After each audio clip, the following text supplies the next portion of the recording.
As a chosen one, you have to go through a season of training. And that's not the whole part. This season may not feel comfortable. And that's okay, because at the end of the day, it's not forever, and it's for your protection, and it's also for God's glory. As a chosen one, you carry purpose. And that's why any and everybody can't be around you. That's why sometimes in life, you might feel lonely, and it's not because you're a bad person. It's not because you don't deserve to have friends or people like that. It's because you carry something that the average person can't carry. All right. So this season where people are falling off is not forever. All right. Now, I want you to find joy in this, because you come out on top. You will come out on the other side.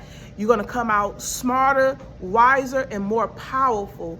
And it's going to be productive for your ministry. Everything that you learn, the things that you share, the things that you teach, the things that you observe, all of that is going to be fuel for your ministry through what God teaches you. Now, I want you to consider how doves are trained for funerals. They train doves on a dove farm at first, training them at short distances, then gradually increasing that distance that they train them until you can put a dove any place and they know how to come back to the dove farm. And so when you see a dove at a funeral and it goes out into the wilderness, it goes back to the dove farm. That dove farm could be even 100 miles away, but that dove know how to get back home. Now, also, what if you see that dove go to a tree, or it goes to the ledge of the tent that you sometimes see at a person's funeral? It's because it sees pending danger. So when God trains us, we got to be able to recognize pending danger. We don't just keep going with the flow or falling for the old okie doke. There are some of us, if God did not keep us in a certain spot, we would get messed up. If God didn't stop certain relationships when he did, it would mess us up. If God didn't let these failed connections fail, we would be messed up, because we don't know what's going on in certain people's hearts. That's why this season of training is for your protection. And you will notice things like this even before you convert to being a Christian. I remember Bishop Patrick Wooden talked about an experience of where he was hanging out with some guys, and it was late at night. He was going to still hang out with them until a voice told him to go home. He heard an audible voice telling him to go home, and he heeded it. And then he found out that one of them went to jail for a very long time. I don't know what happened to the other person, but the bottom line is, because God put something in you that he's protecting, even before you receive Jesus Christ and walk that straight and narrow path, you're going to see some stuff in your life, if you haven't already, that lets you know you're not like them. I remember even when I was at South Carolina State University as a freshman, and I was so naive. I was 18 years old, and it was a guy. I had his number one time, and I just thought that, oh, he was so cute. I wanted to well, actually, he had my number, because I didn't have enough sense to be like, well, let me take your number. But I thought he was so cute and everything like that.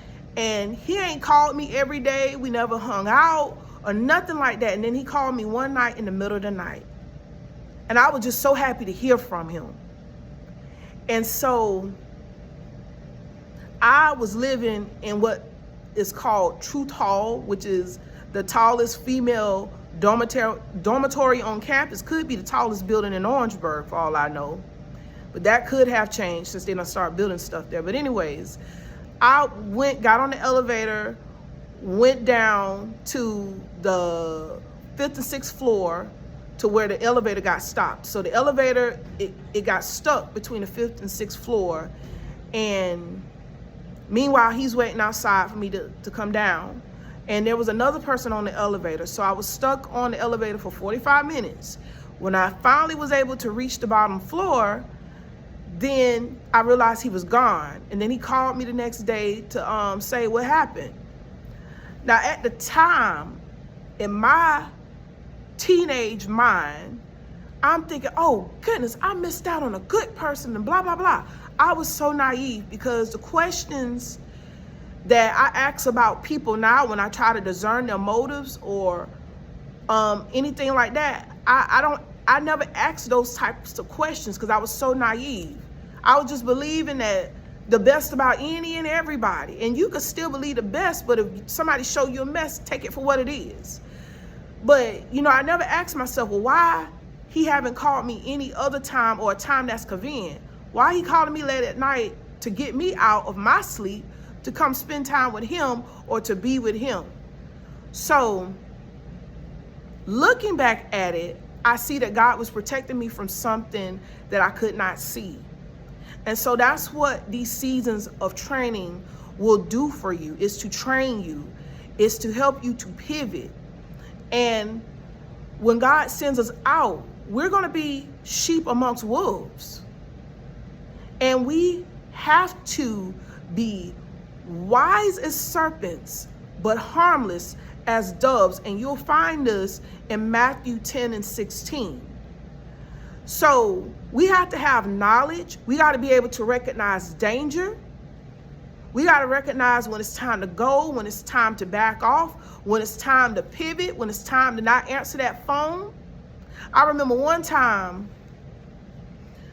I was dealing with some people with a vacation Bible school program years ago, and things did not go the way that it was planned, and it was a hot mess. And there was some misunderstanding and things like that. And one night, somebody called me up from the program, and I didn't have an argument with this person, but we did have a conflict of interest.